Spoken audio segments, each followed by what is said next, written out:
நீங்க பிரெக்னன்ட் மட்டும் ஆயிட்டீங்கன்னு வைங்க, இது சாப்பிட்டு வயிறு சாப்பிடவே கூடாது. இது நம்மள சுத்தி உள்ளவங்க எல்லாருமே இப்படிதான் பேசுவாங்க. நம்ம வீட்ல எல்லாருமே நம்மள ரொம்ப கேரிங்கா பார்த்துப்பாங்க. அப்ப நம்ம தாத்தா பாட்டி எடுத்துக்கிட்ட ஃபுட்டுக்கும் இப்ப நம்ம எடுத்துக்கிற ஃபுட்டுக்கும் நிறையவே டிஃபரன்ஸ் இருக்கு. So first 3 months pregnant ladies எந்த மாதிரியான ஃபுட்ஸ் எல்லாம் எடுக்கலாம் எடுக்கக்கூடாதுன்றத நான் உங்களுக்கு சொல்றேன். இந்த ஃபர்ஸ்ட் 3 monthsல நாசியா, வாமிட்டிங் இந்த மாதிரியான சென்சேஷன்ஸ் இருக்கும்.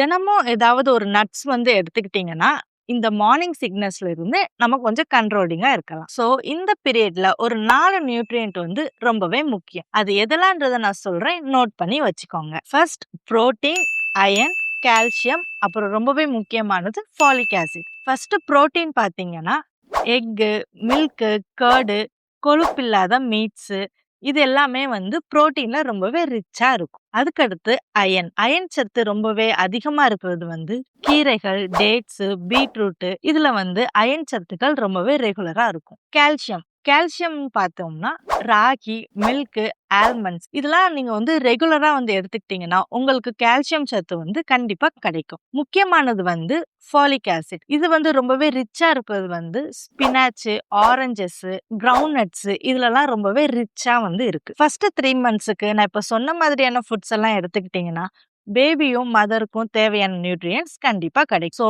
இந்த மாதிரியான ஹெல்தி டிப்ஸுக்கு நம்மளுடைய பேஜை ஃபாலோ பண்ணி வச்சுக்கோங்க.